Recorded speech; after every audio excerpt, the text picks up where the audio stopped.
Hello students, hope you all are fine. आज हम शुरू करते हैं एक न्यूमेरिकल से। हमारा न्यूमेरिकल है a wire of length 1 centimetre consisting of copper and steel wire of length 2.2 meter and 2.0 meter. The total extension when stretched by a force is 1.2 millimeter. Then calculate the force given that the Young's modulus for copper is 1.1 into 10 की power 11 pascal and for steel is 2.0 into 10 की power 11 pascal. कहता है कि एक wire है एक ऐसी wire है जिस वायर को कॉपर और स्टील वायर को जोड़ करके बनाया गया। जैसे कॉपर की वायर ले ली और एक स्टील की वायर ले ली, उनको आपस में जोड़ दिया और एक नई वायर हमारी बन गई। जो लेंथ ली गई है कॉपर वायर की वो 2.2 मीटर है और जो स्टील वायर की लेंथ इस क्वेश्चन में ली गई है वो 2.0 मीटर है। जब फोर्स लगाया गया तो जो टोटल एक्सटेंशन देखी गई वायर के अंदर वो थी 1.2 मिलीमीटर। तो कहता है कि कैलकुलेट द फोर्स लगाओ कि कितना हमने फोर्स लगाया कि इस अमाउंट की एक्सटेंशन जो है वो वायर में देखी गई। कहता है कैलकुलेट द फोर्स। अगर आपको ये दे रखा है कि कॉपर के लिए जो यंग्स मॉडुलस है उसकी वैल्यू है 1.1 इंटू 10 की पावर 11 पास्कल और स्टील के लिए जो वैल्यू है यंग्स मॉडुलस की वो है 2.0 इंटू 10 की पावर 11 पास्कल। क्वेश्चन शुरू करते हैं। अब पहले हम ये लेकर के चल रहे हैं कि वायर्स, जैसे दो वायर्स को सिंपली ऐसे जोड़ दिया गया, दो वायर्स थी उनको ऐसे जोड़ दिया गया, तो हम लोग ये लेंगे कि दोनों का जो डायमीटर है वो 1 सेंटीमीटर ही है। जो कॉपर वायर है जो स्टील वायर है उनका डायमीटर 1 सेंटीमीटर ही है। अगर डायमीटर दोनों का 1 सेंटीमीटर है तो कॉपर वायर का रेडियस कितना हो जाएगा 1/2 सेंटीमीटर। कॉपर वायर का रेडियस हो जाएगा 1/2 सेंटीमीटर और आप यहाँ पर लिख सकते हो इसको मीटर में, 1 मीटर बाई में 200। कॉपर वायर के लिए जो रेडियस की वैल्यू हमारी आ गई वो आ गई 1 मीटर बाई में 200। जो लेंथ दी गई है वो है 2.2 और जो यंग्स मॉडुलस की वैल्यू है y1 है। कॉपर के पैरामीटर्स को हम लोग y1 लगा करके चल रहे हैं। वन जो सफिक्स है उसके लिए हम यूज़ करेंगे और जो स्टील है उसके लिए हम लोग 2 सफिक्स जो है वो यूज़ करेंगे। तो R1 L1 Y1 क्या ये सब क्या है, कॉपर जो वायर है उसके रेडियस, लेंथ और यंग्स मॉडुलस है और जो R2 Y2 और L2 है वो स्टील वायर के हमारे पैरामीटर्स हैं। ठीक है, हाँ जी बच्चों आगे चलते हैं। कॉपर वायर का रेडियस हमारा है 1 मीटर बाई में 200, लेंथ है इसकी 2.2 एंड यंग मॉडुलस की वैल्यू है 1.1 इंटू 10 की पावर 11 पास्कल। स्टील वायर का रेडियस है 1 सेंटीमीटर बाई 2 और 1 मीटर बाई में 200, लेंथ है इसकी 2.0 और यंग्स मॉडुलस है इसका 2 इंटू 10 की पावर 11 पास्कल। ये सब पैरामीटर्स दिए हुए थे क्वेश्चन में, नई चीज़ नहीं थी, बट मैंने आपको एक एक पैरामीटर बता दी है ताकि जब आप करो तो आपको उसमें दिक्कत ना हो। आगे चलते हैं, मूव फर्दर। अब मान लो कि मेरी पहली वायर जो कि मैंने कहा मेरी कॉपर की है और दूसरी वायर जो कि मेरी स्टील की है। मान लो मेरी कॉपर वायर में जो एक्सटेंशन आया है वो डेल्टा L1 का है और स्टील वायर में जो मेरा एक्सटेंशन आया है वो डेल्टा L2 का है। मान लो let us suppose that the extension in the copper wire is delta L1 and the extension in the steel wire is delta L2। तो टोटल एक्सटेंशन क्या होगा, delta L1 plus delta L2 होगा ना। अगर एक वायर में आपका extension जो है वो डेल्टा L1 है और सेकंड वायर में आपका एक्सटेंशन डेल्टा L2 है तो टोटल एक्सटेंशन क्या हो जाएगा, delta L1 plus delta L2। क्या इसकी वैल्यू दी गई है, यस। ये क्वेश्चन में दिया गया है कि अगर टोटल एक्सटेंशन क्या है 1.2 मिलीमीटर का है। 1.2 मिलीमीटर इज 1.2 इंटू 10 की पावर -3 मीटर्स और 12 इंटू 10 की पावर -4 मीटर। 12 इंटू 10 की पावर -4 मीटर, यानी कि जो मेरी टोटल एक्सटेंशन निकली है वो है 12 इंटू 10 की पावर -4 मीटर। ठीक है, मेरी जो वैल्यू बन जाती है यहाँ पर delta L1 plus delta L2 की वो क्या बन जाती है 12 इंटू 10 की पावर -4 मीटर। धीरे धीरे चल रही हूँ मैं, इतना जल्दी नहीं भाग रही, ताकि आपको क्वेश्चन समझ आए और दिमाग में बैठे भी। कई नई चीज़ें इस क्वेश्चन में देखने को मिलेंगी। अब हमें निकालना है क्वेश्चन में कि कितना फोर्स लगाया गया। कितना फोर्स लगाया गया उस वायर पर जो कि कॉपर और स्टील की बनी थी। कहते हैं let F is the force applied. मान लो जो फोर्स लगाया गया है हमारा वो है F. Let F is the force applied for copper. Copper के लिए अब बात करें अगर यंग्स मॉडुलस की, तो I have provided you, I have explained you the theory, the formula, the mathematical relation related to Young's modulus. मैंने आप लोगों की यंग्स मॉडुलस की जो यूनिट है, यंग्स मॉडुलस के जो डायमेंशन है, यंग्स मॉडुलस का जो फॉर्मूला है, यहाँ तक की जो उसकी थ्योरी है उसके बारे में मैंने आपको बता दिया है, बता चुकी हूँ मैं पहले ही, बोर्ड वगैरह मैंने आपको समझाया था।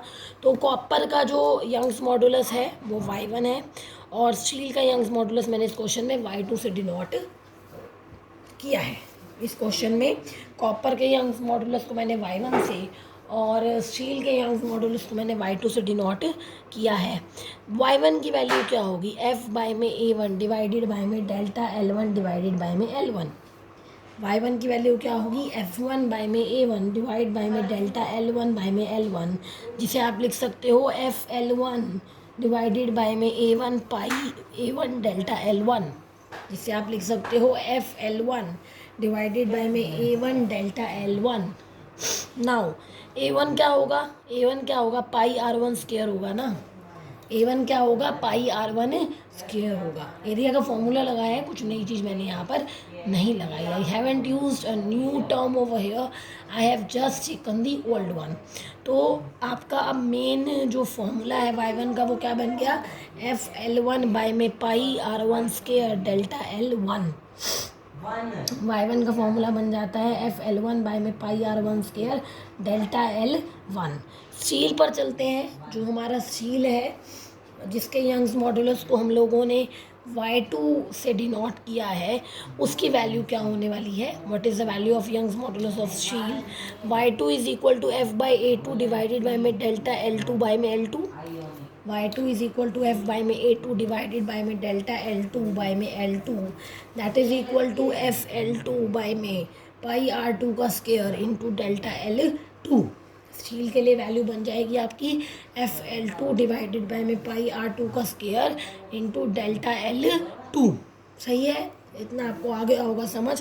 अगेन मैंने एरिया की जगह a2 की जगह यहाँ पर पाई r2 स्क्वायर जो वैल्यू है उसका यूज़ मैंने किया है।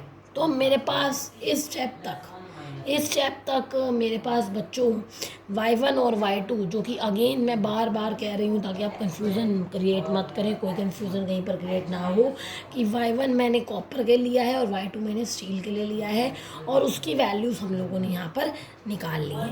अब y1 बाय y2 की वैल्यू क्या होगी, y1 की वैल्यू है मेरे पास, y2 की वैल्यू है मेरे पास, तो y1 बाय y2 की वैल्यू क्या बनेगी, on dividing these two equation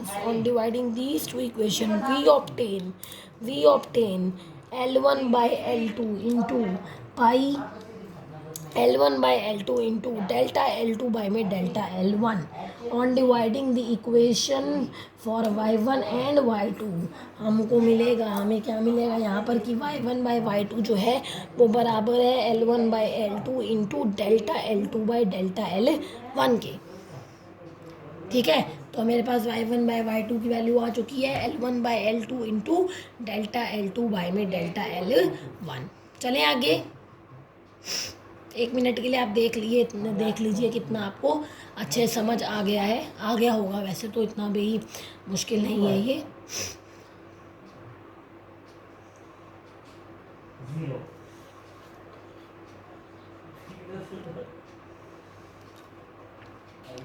चलते हैं आगे। अब इस एक्सप्रेशन से जो y1 y2 की रेशो है, इस एक्सप्रेशन से हम लोग निकालेंगे delta L2 by delta L1 की वैल्यू, कि delta L2 by delta L1 की क्या वैल्यू होगी।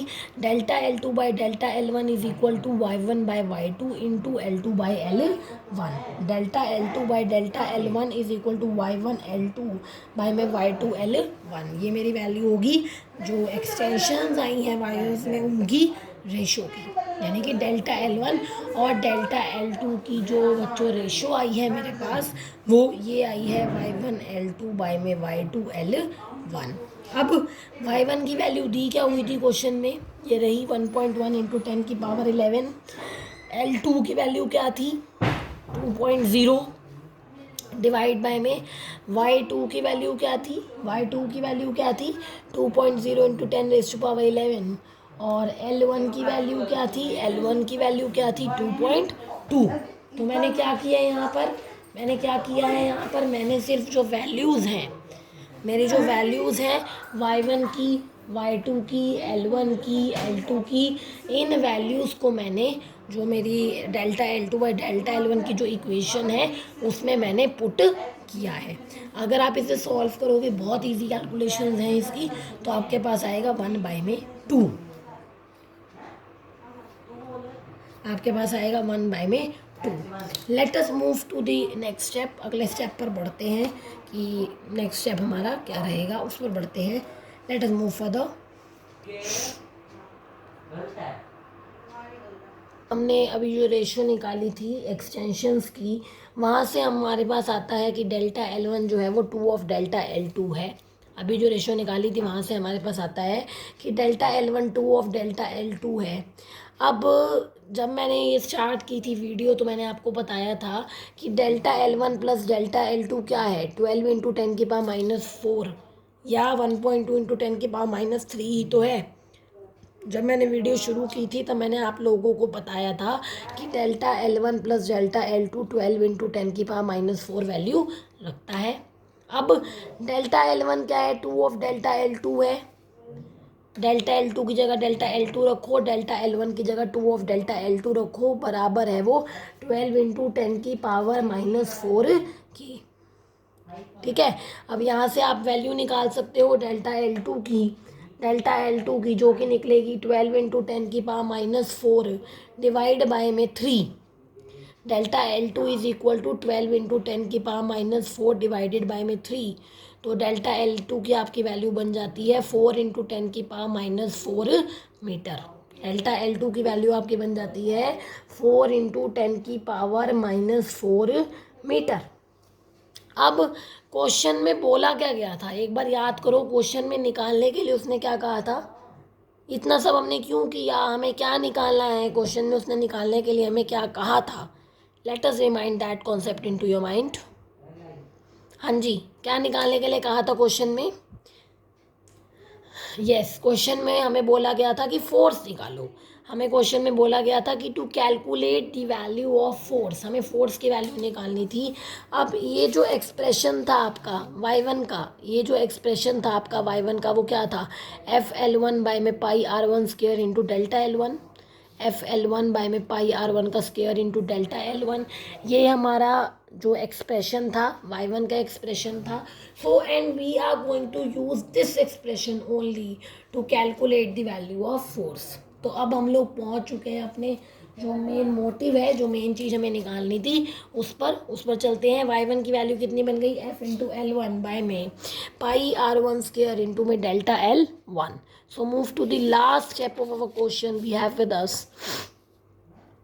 जो वो एक्सप्रेशन है वो ये था कि y1 हमारा है FL1 डिवाइडेड बाय में pi R1 square delta L1। y1 हमारा यंग्स मॉडुलस है, f हमारा फोर्स है, L1 हमारी लेंथ है, R1 हमारा रेडियस है और डेल्टा L1 हमारी एक्सटेंशन है या चेंज है। चेंज इन लेंथ इतना दिखा गया, फोर्स लगाने की वजह से ये हमारा वो वाला फैक्टर है।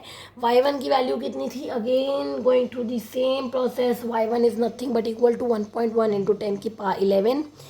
L1 is 2.2 metres.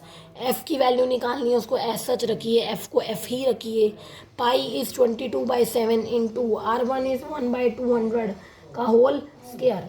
R1 is 1/200, so R1 square becomes, क्योंकि R1 आपका 1/200 है तो R1 का स्क्वायर बन जाएगा 1/200 का होल स्क्वायर इंटू में 8 इंटू 10⁻⁻4 इंटू में 8 इंटू 10⁻⁻4। तो ये हम लोगों ने क्या किया, ये वैल्यूज पुट कर दी। यंग मॉड्यूलस की वैल्यू अगेन एक बार सुन लीजिए, young modulus in 1.1 into 10⁻11, length is 2.2, radius is 1/200 and delta L1 is 8 into 10⁻⁻4। मैंने वैल्यूज पुट कर दी हैं यहाँ पर।